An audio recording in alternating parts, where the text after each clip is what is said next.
Bawa langganan kuwi. Langganan sampun transfer nyawer niku minta sambung wanci dalu tapi mengkeh yang nembang kula kalih Mbak Lia. Oh, Mbak Lia. Mbak Lia lagi lerek-lerek iki. Lagi lerek-lerek nek pripun Mbak Lia? Nggih. Maaf diwakili sanesipun. Pak Oka Wibowo nanti bisa diganti, bisa Mbak Uun ya Pak Oka Wibowo. Nggih, ngoten niku. Niku. Terus wonten titipan malih. Mau jare ana saka Puyer. Ayo. Apa mau? Pak kok wis mula ya sehat walafiat. Ya, Bu Kesi kuwi ya lagi watuk mikil kuwi. Ayo, gulune jare enek sing utik-utik. Heeh. Wis ben sing penting sik iso nyuwara. Wis dicoba ndok dicoba. Iya, Terus salajengipun menika Mbak Uun Febriandari. Ayo. Mbak Uun ki, Mbak tanpa leren nderekke Pak Gunarto Gunatali Jendra, Pak Sinarto karo Pak Suprapto Santoso ning parandene ragane Mbak Uun isih santosa tenan. Iya, wirawiri Jakarta, Surabaya, Madiun, Rene. Nadyan to awake iki rada kesel ning nggen swara tetep utuh nduk watone jek enek metil. Ayo. Iya, matur nuwun. Nah, ingkang dadi bintang tamu kersane Pak Suripto iki ya kuwi Mbak Elisa Orkarus Alaso. Iki ya ora pati sehat iki pisan. Ayo. Rumangsaku kok pageblok kabeh ora. Nek mboten sing jenenge seniman iku tetep profesional. Iya. Mergo kaget mak wingi pandemi 2 tahun lah ora tanggapan. Banjur rampung pandemi do lari sik liwat ukur awake do kaget kabeh. Pancen kaya ngono kuwi. Iya. Yuk ngaturke panglipur sawetara. Tak njajal sik kuat nyuwara apa ora Bu Kesi njajal Bu. Iya. Diaturake lelagon. Panjenengane ora apa-apa men jumeneng. Iya. Dihormati. Nyuwun pelok barang Mas Dar. Ayo. Arum Bali nggih ngurmati Ibu Sukesi Rak. Ayo. Berpacu dalam melodi dados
kramane seniman seniwati sadurunge nembang. Ayo mangaturke panuwun karo Pak Suripto karo Ibu Sri Lestari Bu Kesi. Injih Pak Dalang. Sugeng dalu Bapak Suripto tuwin Ibu Sri Lestari sekeluarga lan ugi para tamu ingkang dalu menika sami rawuh ngrenggani pahargyan dalemipun Pak Ripto. Nyuwun sewu Pak Ripto, kula minangka wakilipun bojo kula lan kru Madangkara nderek mangayu bagya ngaturaken wilujeng mahargya putra mbiwado siwi Pak Ripto. Mugi-mugi anggenipun Bapak Suripto sekeluarga tansah pinaringan berkah kesehatan keselamatan murah rezekinipun. Amin. Dene Mbak Yu Manten lan Kang Mas Manten, asmanipun sinten Pak Dalang? Asmane Mbak Tias ngene karo Mas Ferry. Mbak Tias lan Mas Ferry mugi-mugi dados keluarga ingkang sakinah mawaddah warahmah. Lan mugi-mugi enggal pinaringana putra. Nggih. Ngoten. Nggih. Lah katur marang mempelai berdua khusus Bu Kesi aturna tembang. Engko bacute sarung jagung nanging bawane monggo arepe golek sing cendak Asmarandana apa Dandang Gula Banjet, kira-kira ukurane sampean sing endi sing sik mampu. Ya, Inggih, badhe ngaturaken Dandang Gula Banjet. Wah, ya. Atur dumateng mempelai berdua, Mbak Tias kalian Roko Mas Ferry. Ya, monggo. Lamun arasa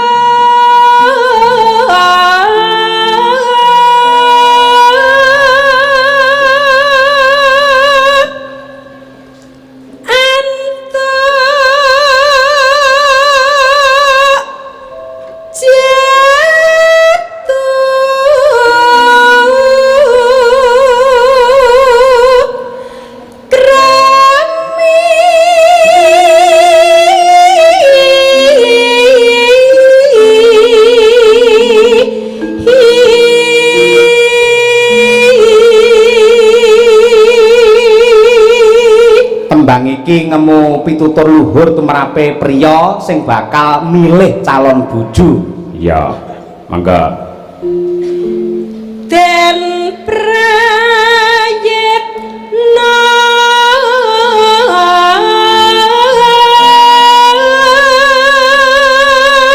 ing pamilih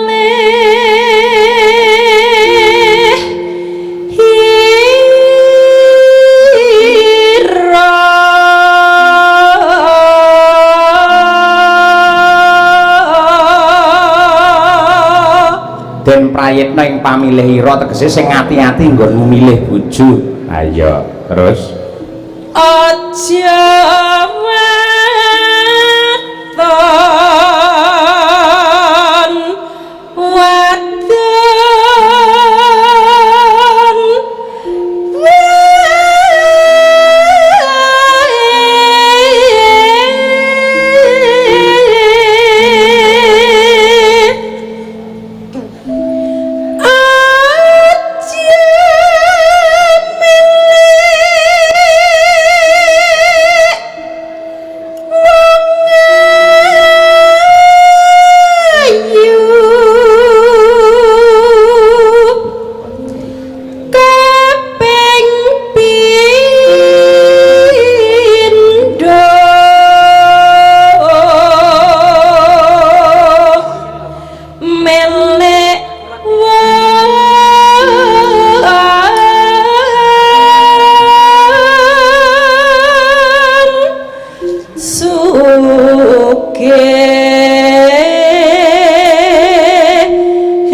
para priya sing bakal milih wanita aja milih karo wong ayu lan wong sugih sebabe mergo rupa ayu iki iso luntur raja brana kesugihan iki iso gempur ora ana sing langgeng ora ana sing langgeng wong ayu ki ana watese ya wong ayu kuwi yen diukur lumrahe nduk umur 17 tahun nganti tekan 45 kuwi watese wong ayu bar kuwi wis larang mentok tak kandhani aja kasar ngono lho ora paribasane kaya mengkono kuwi dadi yen milih bojo lambarane aja mung maton ayu yen ora tekan batin padha karo kembang mawar kembang melati kae lho yen disawang iki ketok endah diambu ketoke ambune pancen ya wangi ning kok capok yen dicokot pahit ya wong ayu yen ora tekan batin ya ngono kuwi ketoke wayu dirabi tenan lho adalah ngentekne omah mobil pekarangan ngono ya enek lho ayo mula kudu waspada goleka sing ayu lahir tekan batin iya lajeng Bu ping telu pangkat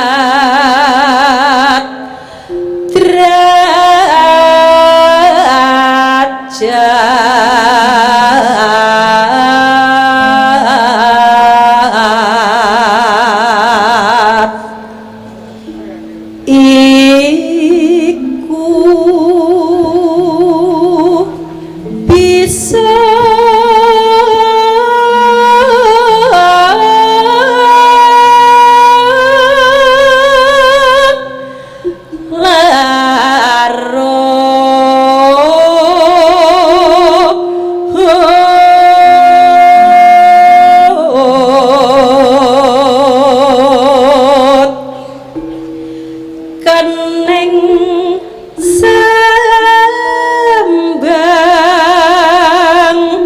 sarah wungan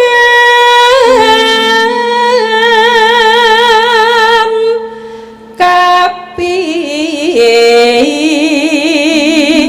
lot mreng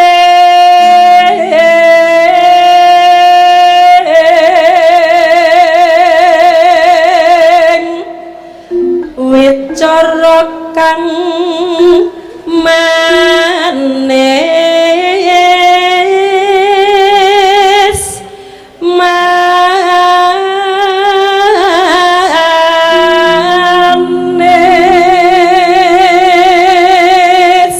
nuneno maramane den prayitna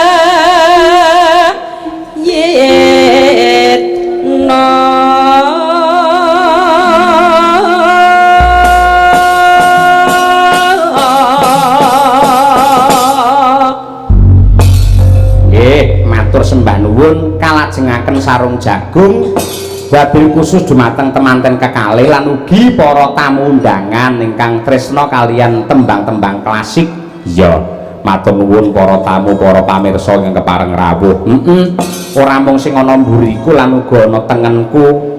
Iki ana penggemar sing kepareng mirsani sing ana kiwaku, Nduk. Iya, madyan ijen kendel. Kadang kaos ireng piyayine. Ayo. Ayo penggemar Cahya Kuntadi. Angger aku neng dia melu kok nduk dhek. Ayo luar biasa matur nuwun. Yes. Mbon kuwatir benjing menawi kersa ngeterke kula dugi griya kula sangoni, Pak. Ayo. Ayo pancen kuwi sopirmu kok ya. Wene ana mik Mas Blondor kan. Ayo. Ben ra kalah karo Ajimas ora ayo. Monggo sarung jagung Bu Kesi ya dados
sembah nuwun ya sarung jagung kunjuk dumateng mempelai berdua. Pak Dalang Dalem nyuwun sewu lho. apa? Niki wau kula pikantuk weling saking rencangipun Bapak ingkang kagungan kersa. Bu Dr. Sri Sunarmi dosen isi Solo. Niki piyayinipun mresani. Oh nggih, matur nuwun Ibu Sunarmi nggih. Ning anu monitor lumantar streaming. Kan iya. panjenengane mboten saged rawuh mriki, Pak. Nggih awit tugas saking tugas kampus nggih kali Pak Rektor. Pramila Bu Sri Sunarmi wau titip pesen Pak Dalang. Pesene jangan wacaaken. Lah endi? Sing endi? Kula WhatsApp teng panjenengan. Wow, Jenengan waosaken Pak Dalang. karo bojone tetep WA barang untuk omong langsung ora iya. Jenengan buka WA kula. Nggih, engko WA aku tak lebokne WA-mu ya. Iya, bismillahirrahmanirrahim. Assalamualaikum warahmatullahi wabarakatuh. Waalaikumsalam. Mbak Kesi mohon maaf saya tidak bisa ikut hadir langsung pada pegelaran Mas Kun tadi. Nah, nggih, besok ada tugas ke Universitas Jambi bersama Pak Rektor. Nggih. Salam dari Pasca Sarjana ISI Surakarta. Ditunggu kapan ambil doktor Mas Cahyo Kuntadi maupun Mbak Kesi. Nggih. Nah, nggih, dokter hewan mawon kula lah nggih. Ya, men Mbak Elisa wae sing si ombo jangkae. Ditunggu, nggih. Semoga acara nanti malam sukses, menyenangkan dan barokah bagi Mas Suripto, Mas Dalang, sak rombongan semuanya yang hadir dan dunia seni pedalangan. Semoga wayang tetap menjadi tuntunan dan tontonan bagi kita masyarakat Indonesia. Mari kita galakkan agar warga Indonesia kembali mencintai wayang. Jangan sampai kita kalah cinta dengan orang luar negeri yang tidak punya wayang. Sanadyan larang sidik tapi mantap. Tapi ya ndak larang lah untuk Mas Cahyo Kuntadi ini mencela-mencela atau bunyian dulu. Sudah memberikan kado istimewa Mas Cahyo kepada Mas Suripto, matur nuwun. Sukses Mas Cahyo, Bu Kesi lan Mas Suripto. Nggih, matur nuwun. Wah, matur nuwun Bu Narmi, nggih sembah nuwun.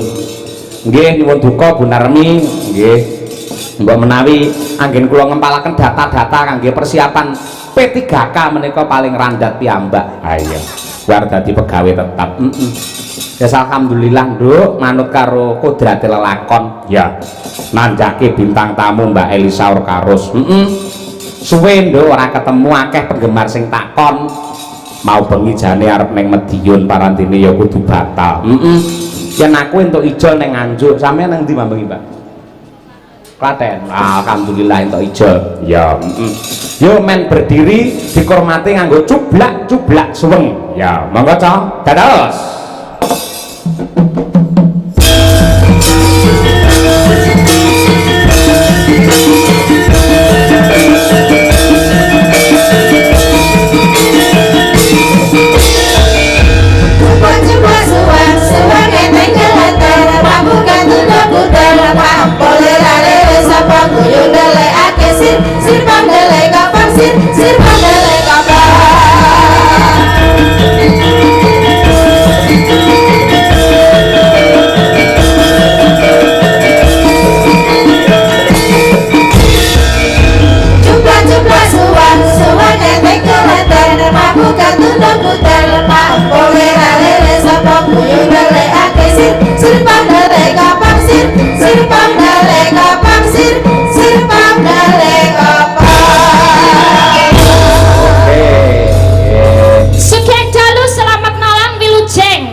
Iya Mbak, sugeng dalu.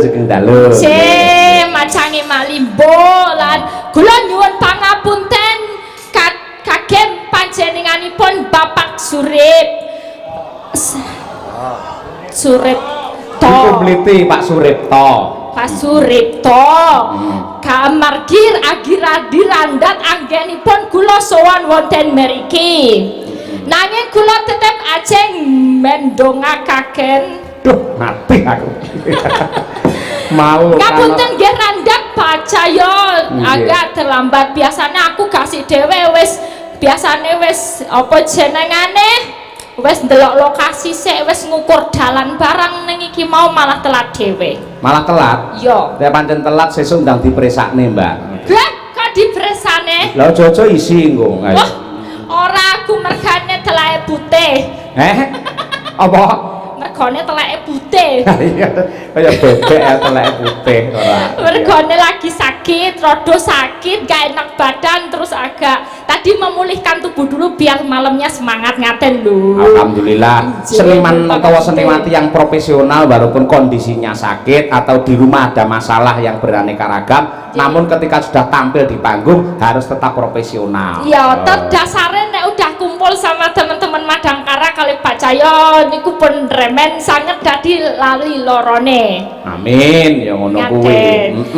Nggih derek dedonga nggih Pak Suripto kagem temanten kekalihipun mugi-mugi pinaringan sepet pinaringan putra. Mugi-mugi langgeng anggenipun bebrayan dugi keken-keken nenen-nenen langgeng salami laminyo. Iki jane omong apa to Sasa? Sing bener iki kaken-kaken ninen-ninen malah urung-urung kok jak nenen lho. Ora bocah. Kok piye to? Kalau kakek kan basa Jawa kakek. Kaken-kaken ninen-ninen. Kakek-kakek nenek yo nenen berarti ne. Iya pancen ngono. Mula sing jenenge basa Jawa iki ben ora ketok kasar utawa saru, sok-sok ki dienggokke sithik. Dene bener pancen kaken-kaken terus kaya kowe mau nenen-nenen. Nek gandeng nuwun sewu golek aluse nganti kaken-kaken ninen-ninen. Oh, diganti sekarang. Kudu ngono. Kaken ninen-ninen. Ya, ngono kuwi. Komen salami laminyo, sakit reruntungan jadion Mimi Mintunu. Oh iya. Mimi Mintuno. Yes. Iya, Mimi Mintuno pancen ya aku ramah itu Mbak Elisa sing jenenge basa Jawa ki angel. Kangel tenan aku bola-bali ngapal iki kok ada yang berdencit tapi bukan tikus. Napa? Panggunge ta? Uduh.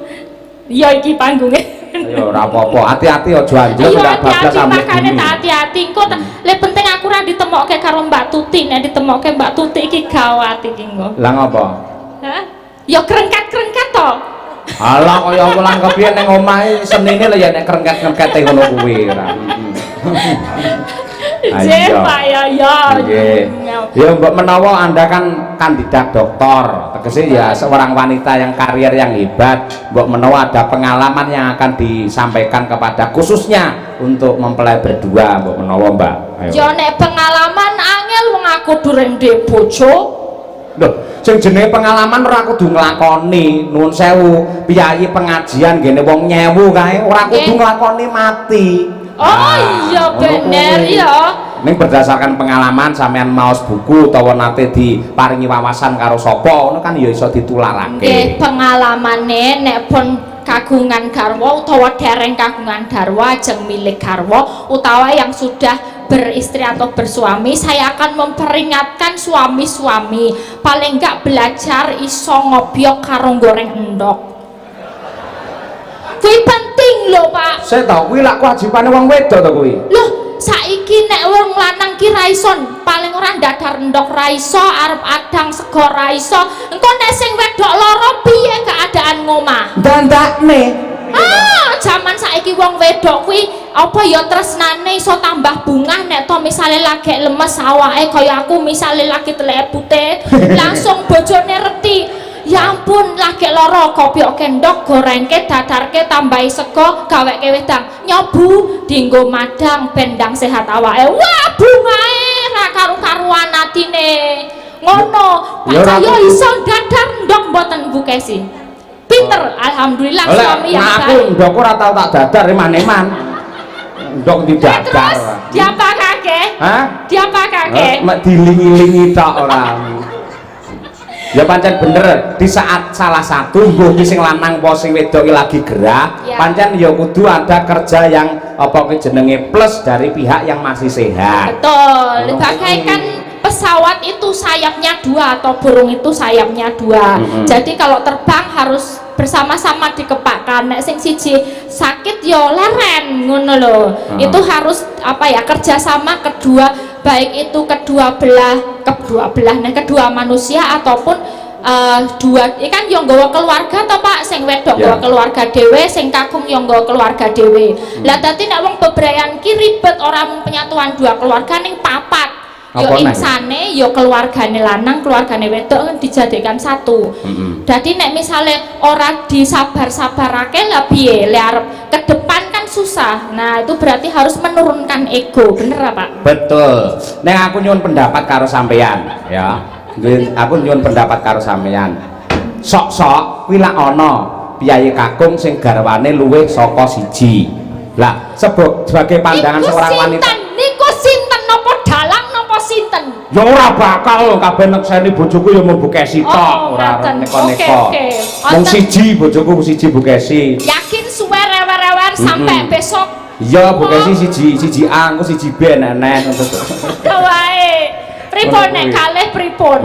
Piyayi Wayuh ngono ya pamane yen pendapate jenengan piye? Nah aku ya mono. Nek aku ya pengennya siji untuk selamanya. Makanya lek ku milih ra entuk-entuk tekan saiki. Mergane aku kudu yakin bener iki bener ora jodohku ngono. Lho, saiki yen sampean ki golek menange dhewe ngono ki tegese sampean ki malah apa tega karo wanita yang lain. Tega karo wanita yang lain piye? Lho ngene saiki nun sewu ya. Gusti Allah ki lak menciptakan dua manusia. Pertama ya kuwi Nabi Adam karo Hawa. Mongko anggene bebrayan nurunake rata-rata putrane iki kembar dampit, lanang wedok, lanang wedok, lanang wedok. Jumlahe wong lanang karo wedok jaman biyen jane iki padha. Upama geseh mung sithik, ya ta? Ning gandeng biyen ki akeh perang, mbuh perkara siar agama utawa rebutan kekuasaan dumadi peperangan. Mongko sing maju perang iki lak mesti wong lanang. Ya ta? Lah sing jenenge wong perang iki lupute lara mesti mati, yen ora menang ya kalah. Akhirnya akeh wong lanang sing padha mati. Nganti dina iki survei membuktikan jumlahe wong lanang karo wong wedok ki akeh wong wedok. Yen nganti wong lanang siji rabi karo wong wedok siji, iki kok wedoke turah, ngono lho. Wedok turah ya ben. Aku akan membanggakan nama bangsa dengan segala apa yang ku miliki. Wis rapopo wis. Dadi sampean pokoke dadi turane ra ndek bojo gelem. Aku ya bingung Fakta iki nyata. Nek ya sedih nek ra duwe bojo kok nek lara. Kaya sing contone kuwi ya ta sing meninggal mau diusung karo sidane ra ono sing ngeterke kuwi. Sesuk aku ra duwe bojo, aku nek mati sapa sik nganu aku ya. Lah iya ora perlu kowe ngrembug sek mati, nuwun sewu. Lho sampean ayune kaya ngono, cantike kaya ngono, suarane apike kaya ngono. Lek nganti ora duwe bojo praya mubadir to, Mbak. Wah ya.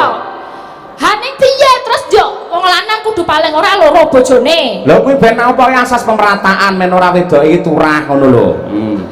Mula manuta suatu saat paman esuk sampean duwe bojo kok garwamu ki rabi neh, itu adalah penyelamatan untuk wanita ngono lho.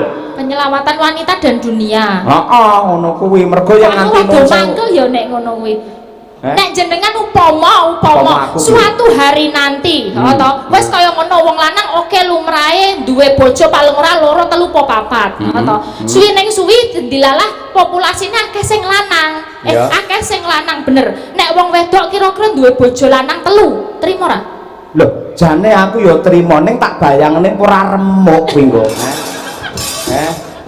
Kuwi iki lho mbok nalar sing bener ngono lho ora. Ning apik nek Bukesi napa trimo nek Pak Yoyok besok punya bojo 2 apa 3? Ya trimo ki papan sembodro kok ya. Kok kamu yang jawab kok aku tanya lah aku bojone kok ya. Lah yang ngono to Bukesi. Halo sayang gitu. Alah mau dia. Bu mau Pak Cahyo nyuwun foto kalih kula lho. Ben pisan-pisan aku ngenomi sah ngono jan. Iya, pancen Elisa. Yen bojoku kuwi pengen wayo. Wah, malah aku seneng ikhlas lahir batin. Yes. Itulah wanita tampang surga seperti itu sa. Tenang sa, wih tenan lho. Lek awakmu mungkin ra trimo yen bojomu besok wayo ning nek Bukesi malah alhamdulillah aku sebabnya duwe guru sing menehi aku keyakinan bahwa kalau seorang istri itu mengikhlaskan suaminya menikah lebih dari 1 itu pahalanya surga. Lah ikhlas lo ya, lah ikhlas lo ya. Ikhlas lah penakno aku. Upama aku pas kesel ndilalah aku kudu wayah mijeti dheke aku eneng sing makili ya. Maduku yang satunya mijeti. Aku kesel wayah umbah-umbah ngono wis umbah-umbahno ya Mbak Yu ngono diumbahke. Ketoke omongane ikhlas-ikhlas ngono ning atine kobong kuwi. Alah kowe ora apal watakmu, Kes. Lah kene ya ngerti. Lho kene iki marah to marah. Aku mau tanya, Bu Suripto ada enggak Bu Suripto? Bu Suripto aku mau tanya Bu, jenengan trimo mboten ya Pak Suripto niku bojone kalih napa 3 napa gangsal? Bu Suripto mangsare mawon, Bu. Ayo. Mboten. Mboten Bu? Mboten. Sebabe napa Bu? Lah, atine lan. Sakit hati. Sakit hati lah. Sakit hati lah. Kaya ngono. Loh, sik ngomong sampean sik ning kono men adil sing ditakoni aja Bu Suripto tok. Saiki takon Pak Suripto. Pak Suripto pundi? Ayo kowe tekan dalan kowe. Ayo. Pak Suripto ajeng garwa setunggal napa sedasa? Setunggal mawon. Setunggal mawon toh? Mergane Mergane pun sekap setunggal mawon. cekap setunggal toh Pak? Nek putrane ajeng pinten punan? Putrane pun 3. Pun 3. Garwane mboten tambah meneh nggih. Pak Suripto ora tambah garwa, jenengan kok golek-golek. Pak Suripto ngendika ngene mergo nek Bu Suripto. Lah ana Bu Suripto iki ana Bu Kesyok tega-tegane arep nambah garwa. Ayo, iki malah sing debat iki janjane aku karo kowe dhewe to, Sa. Nyapa tekan Bu Kesi, Bu Suripto bareng kok katut-katutne lho. Kan aku mencari masa, berarti sing bener aku yo sakit hati sebagai wong wedok kok diduakan. Lah ngono ki ora perkara sakit hati, yen sampean ki kondo bantah karo aku ngono kuwi nganti nyangking tekan Bu Kesi. Lho sampean sesuk mulai ning Yogya aman. Lah lek nganti aku iso teko omah dikabruk bojoku. Lha ngono jenenge ngedu wong omah-omah. Lek nganti Bu Kesi purik nesu karo aku apa kowe gelem dadi wakile? Ayo. Ora. Lah iya ngono aja ngedu wong omah-omah. Ya ora. Paman satu aja lah seumur hidup. Kayak gitu ya. Amin. Nggih niki ajeng ngaturaken panglipur setunggal ragu rumiyin. Nggih. Nggih menika anggitanipun Ki Mantep Sudarsono. Wah. Angenteni. Angenteni. Oh iya, coba diaturake. Kuwi ya tembang bab katresnan. Ya. Karya sang maestro Ki Haji Mantep Sudarsono. Buat Mbak Sinten niku panggilannya Mbak Tias. Mbak Tias sama Mas Ferry. Mas Ferry. Ya, sak bawane, Mbak. Apa? Sak bawane nggih. Nggih, ya coba kaya apa. Mana yen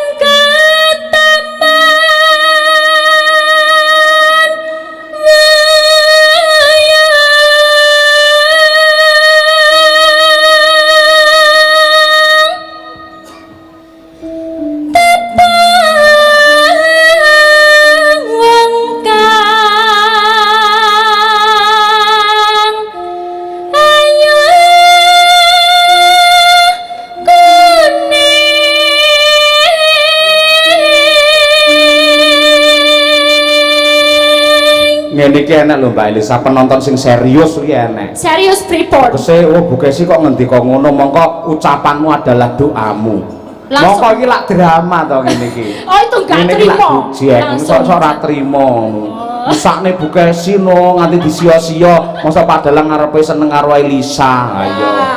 Lah Elisa genah ra gelem. Ayo, lek aku mbuh ayo. Kepercayaan yo. Lah iya ngono kuwi. Iya,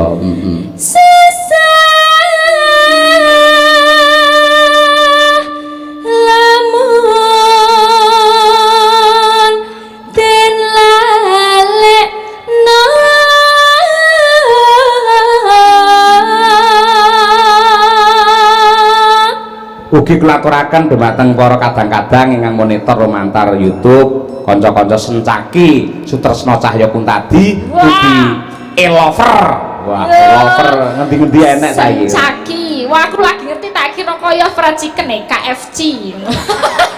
KFC apa? Kuntadi Fans Club. Oh iya, lah kowe malah entuk jeneng apik. Tolong digolekne penggemar ya. Ya, arep goleke cabang-cabang gampang kok tak Iya. channel ke nggonku ya. Ya. Disambungke. Golekno kuwi penggemare sing mlebu rono iki para janda-janda ngono ya. Oh, milih. Seneng janda. Iya, sing sabar ngono. Terus. Dharma blas. Apa? Ya, aku sadare suwi banget. Apa? Ya ora apa-apa. Sing nomor 1 lho mau. Jare golek seneng J. Iki aja kok uncal-uncalne panganan ora pareng. Seneni karo Pak Suripto. Apa tajer ta? Jeruk lho. Ya, iki jenenge jeruk, jer. Ayo. Darwane ketesu mande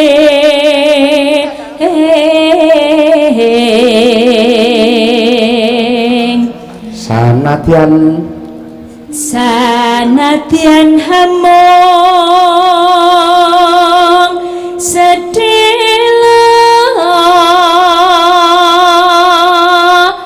nambani sasameng ati.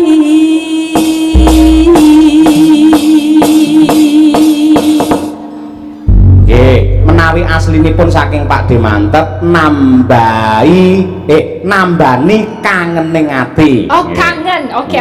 Terima kasih koreksinya, Pak Yoyo. Nggih, terima kasih sama-sama. Monggo Mbak Lisa diaturake yo angenteni karya besar Ki Haji Mantep Swargi. Ya. Aku ngenteni tekamu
Sampe neng kene ketemu lho karo kancamu tunggal omah neng Warga Laras. Lah nggih to, Pak Ibu, dalam Pak Ibu. Mangkat bareng Mbak Lia, heeh.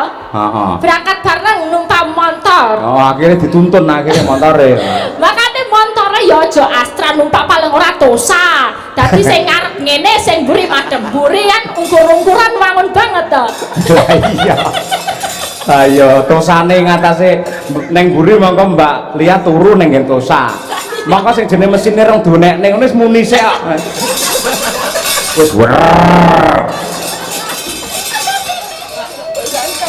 Wah, jan neng Ciputat ya lantai 2 kok iso kaya ngono ya suarane. Cara gendere sangupane gedhe lho ayo. Ayo.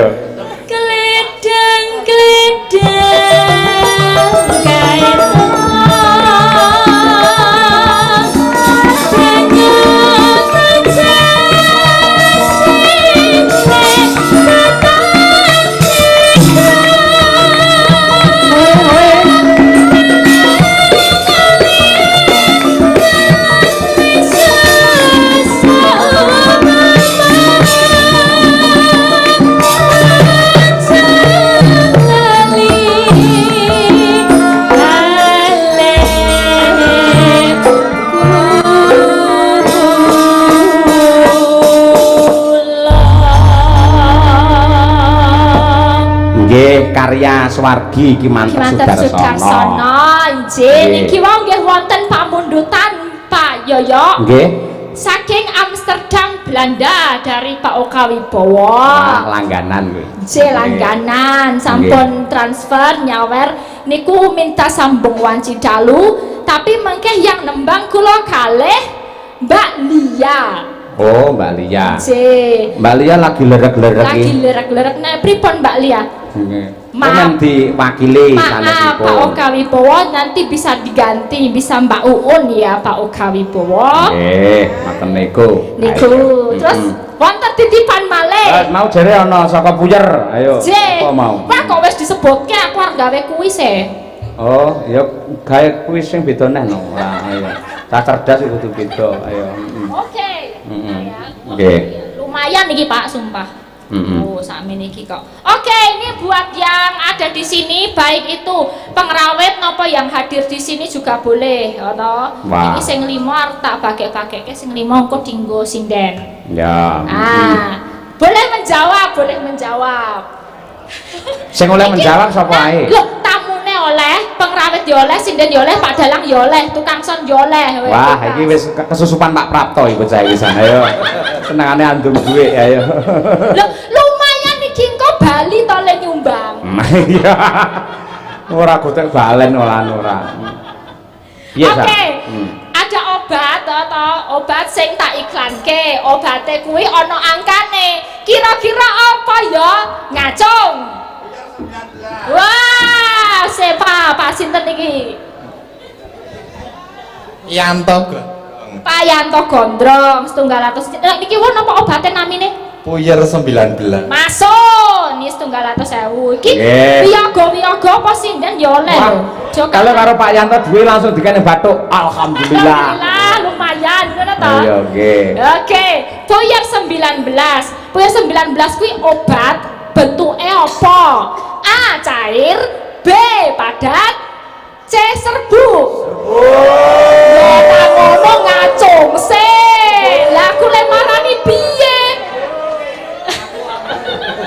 Ngacung dulu baru aku ke sono ya. Tak rene wiyaga genten dulu.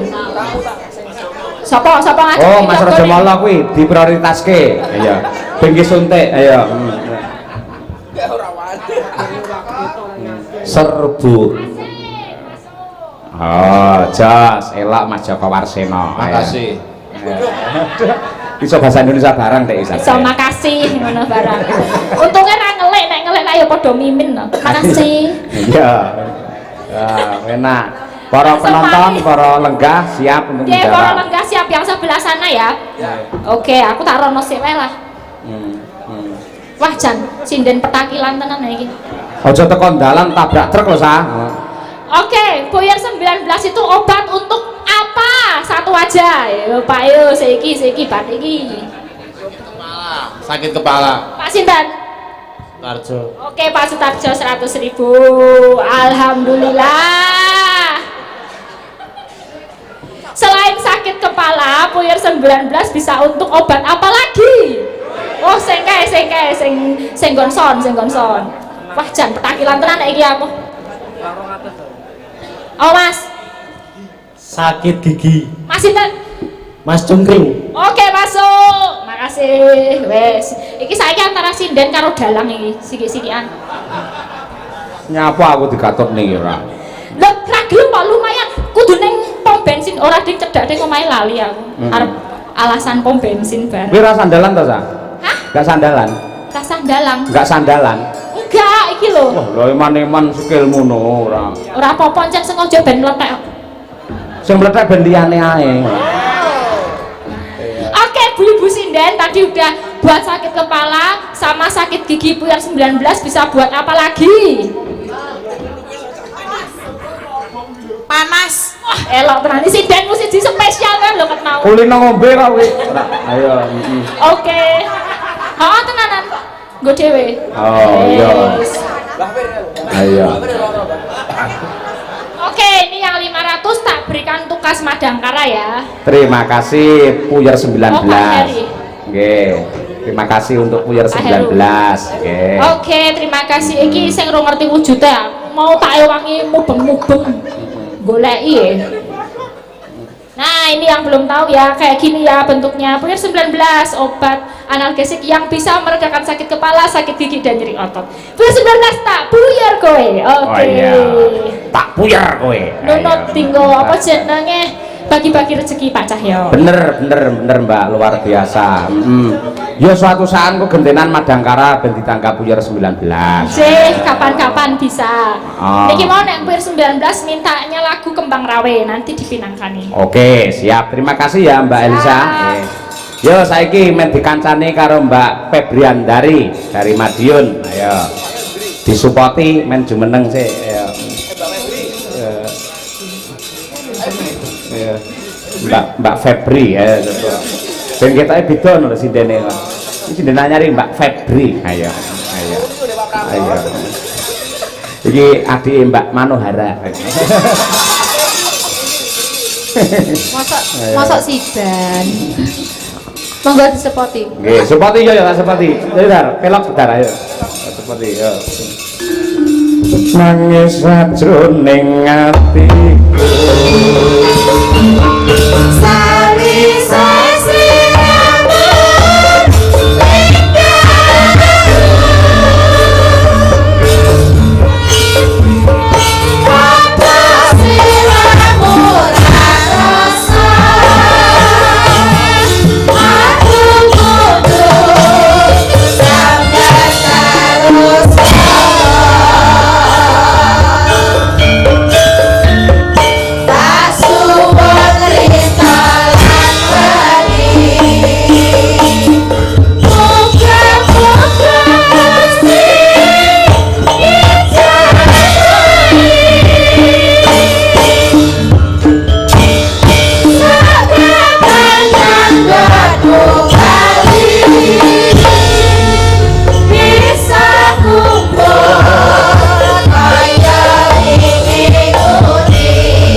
Aku semelangku lek masure kumat ning malam.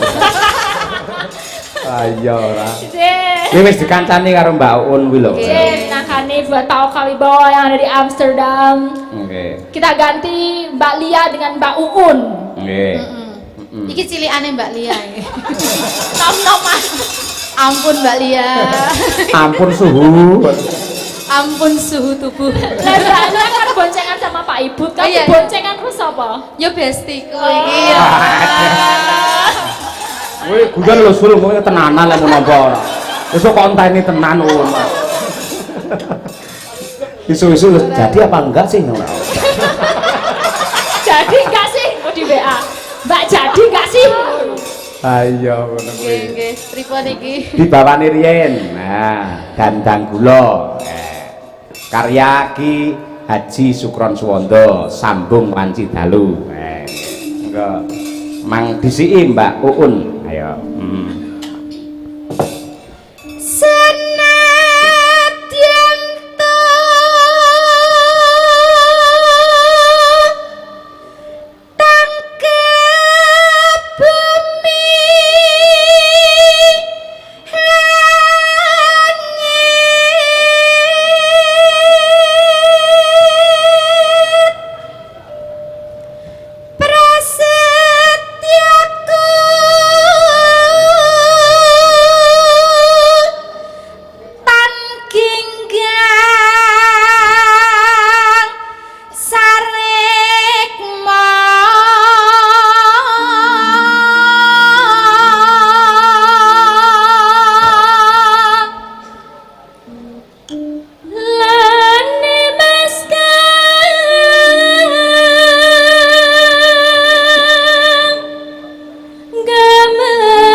Mbak Uni lagi seneng-senenge lho Mbak Lisa. Seneng-senenge pripun? Wingi putrane bar mewakili Jawa Timur menjadi dalang bocah, mengikuti festival dalang bocah tingkat nasional, masuk 5 besar terbaik. Yeay, hebat.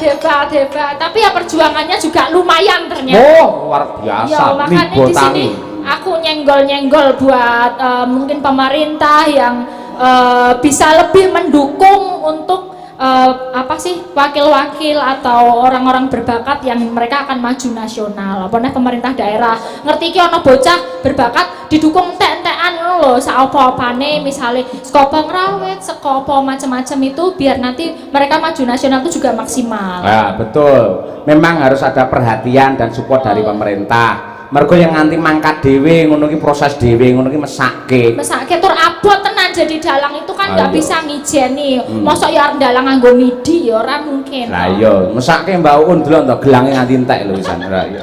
Tesih kok setunggal. Oh, isih ya alhamdulillah. Oke Pak Yoyo, mengke wonten ingkang badhe nyumbang lagu. Oh nggih to? Nggih, ingkang Siap. badhe nyanyi. Nggih, nggih. Ibar menika. Nggih. Terus Kandhek ing panggraita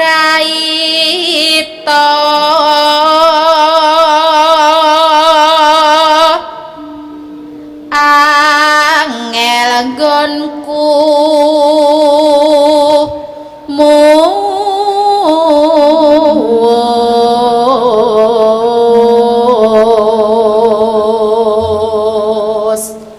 yen rino banget nglangkara genti yayi sambunga ing wanci ratri masuk pun kakang datang nendra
terima kasih sing total kaya Mbak Elisa. Kok mboten saged ngoten niku, Oh, Pak. goyangane wis India masa arep ngene-ngene kan yo ora Sing munyer-munyer lho, Mas. Lah Wah. India kan manut kendangane. Iya, iya. Dadi pama goyangmu kaya Mbak Elisa mesti sindu ndelok nang omah, Bu nyapa Bu, Bu lho Bu. Ki opo? Ayo. Jeh, mbok menawi wonten ajeng numbang lagu sinten, Jeh? Monggo Bapak ingkang Bapak badhe napa Ibu? kepareng dono Oh swanten. nggih, monggo. Nggih, monggo mriki Pak. Nggih. Ngomong saged pinanggih kalian Mbak Elisa niki lho. Ayo. Ya, monggo sasana lan wanci kula aturaken. Tindak mawon wonten pepanggungan. Oh, Cewek kok. oh Piai Putri, nggih nggih nggih. Jeh, halo Mbak. Halo. Waduh. Wah, mak Iki keratap angel bau. Tak kira lek kaya bojone sing genter ya. Beda ya. Tak kira iyus ayo. Asmanipun sinten, Mbak Yu? Kula Ngesti. Non? Ngesti. Oh, Ngesti Laras. Nggih. Nggih, ngene Mas Rajamala. Nggih. Nggih. Ngesti sinten komplite? Ngesti Yana. Ngestiana. Nggih. Nggih, tasih sekolah. Tasih Kelas pinten? kelas 3 SMKI. Wah, SMKI. Nggih. Wah, jurusan apa? Jogja Solo. Karawitan. Oh, Hah? Nggih. Karawitan. Nggih. Weh, lah berarti seangkatan kali Najwa bareng nika. Nggih nika sak kelas. Sak kelas. Nggih. Syukur. Badhe nglajengna teng isi mboten, Jing? Dereng ngertos. Dereng ngertos. Dereng. Ya kudu dibacokne yen pancen anu ambyur terus ngoten lho, Mbak, tenggene seni, dadi bar SMKI terus engko terus kuliah teng isi Surakarta, napa Ngayogyakarta monggo. Kok ngongkon-ngongkon arep bayari po piye? Lah aku Ayo kok golek ngarah. dono sih. Yo ngarahke to Oh, ngono iya. kuwi kan ambil jalur yang apa prestasi bisa. Oh iya iya bener-bener. Tanpa biaya ngono. Mangke yen kuliah teng isi ngekos tenggene Bu Kesi. Wis marangkung nggih. Nggih. Nggih, sampean mboten perlu bayar. Ning syaratnya nggih niku kudu nyinden melu tanggapan terus. Ayo, piye? Ayo. Badhe nembang napa Mbak Ngesti? Nyidro Asmara nggih. Waduh, sampean sik semono wis nyidro asmara. Oh ya. Ora apa-apa tembang. Nyidro asmara ingkang anu kula tampar. Nggih. Wo, karyane sinten niku? Mbah Haji Sukron Suwanda. Wah, nggih, cocok nggih nggih. Dalem nggih mriki cilengan mriki. Kula munggur. Munggur. Nggih. Nggih daerah Pak Kangko menika pasare Pak Kangko nggih munggur nggih. Nggih. Ora pasarane ning munggur ngono daerah Pak Kangko. Jajane Pak Kangko ora. Nggih. Jenengan sok derek jalang sinten nang nyindan-nyindan niku? Dereng tumedal. Dereng tumodalan. Lenengan. Lenengan. Nggih keningan nggih campur sari.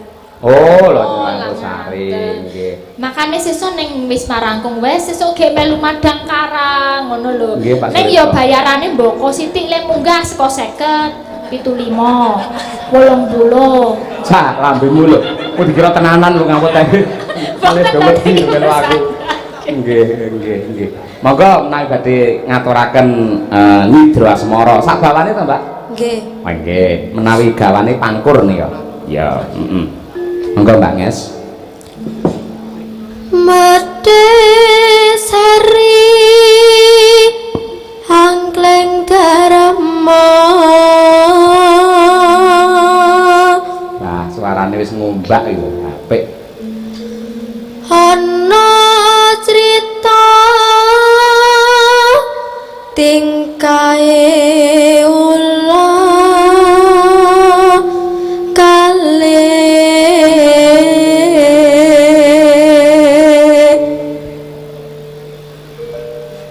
ingkang samya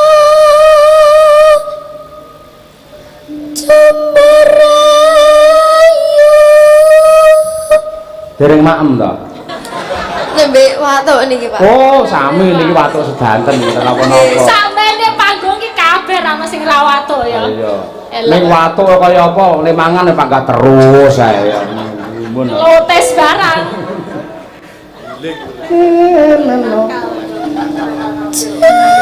Jenenge ula tampar Mambengi nggih gegerne panggung ora. Kene lagi adegan serius Mbak Lia iso ndoke diglundungi to. Ayo. Ndoke diglundungne. Glundungne nganti nibani sirahe penonton ora. Ngono jaluk Bali ya dipangan ya antar kowe. Gumun aku. Senengane ndok kok. Gumun bareng do kesel polahe aneh-aneh lah ayo. Batu tindok apa sing enak? Kowe bocah lek pikirane negatif mung diarahi rono terus kaya kelingan kuwi lho ora. Iya. Yo, ayo ndok. Anu, ayo Nes. Wani gojak karawane sang maha wiku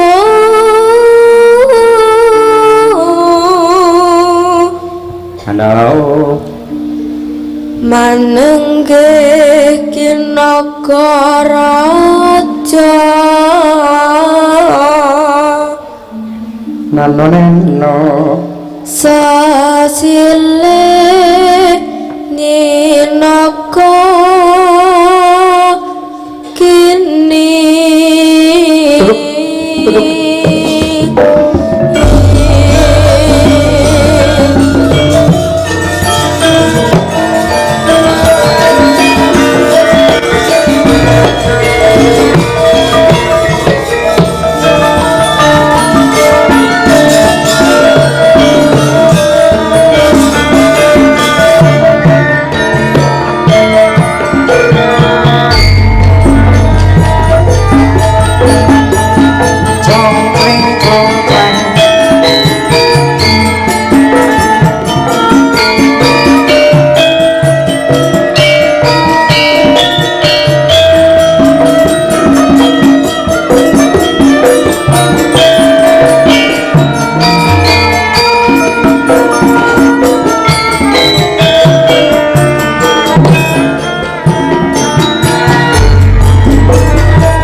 Sanes, luar biasa.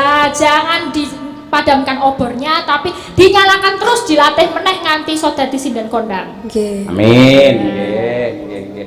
Matur nuwun ya Mbak Ngesti nggih. Pun saged bubuk melih Terima nggih. kasih, salim-salim sama semua. Jan wah. Kita jaluk sangu ya. Arai lho lek omong lho. Nggih, sembah nuwun Mbak Ngesti nggih. Nadyan menika wonten pamundhut Mbak Elisa. Klebet saking Kang Hamangku Gati Pak Suripto. Ning mangke tetep kula aturaken wonten ing gara-gara yen sing kagungan dalem kan ra nang ndi-ndi mesti. Nah, betul, pasti di sini. Nggih, tetap di Sampai sini. nanti. Nggih, menika sampun setengah setunggal. Mbak Elisa saged istirahat rumiyin mangke kalajengaken gara-gara. Oh, nggih, kembang rawenya juga nanti goro-goro ya. Siap. Nggih. Pokoke dilekke terus aku, nggih. Nah, siap. Ayo magita kita mbacut ning glaring cerita. Yo tak derekke, Nduk. Oh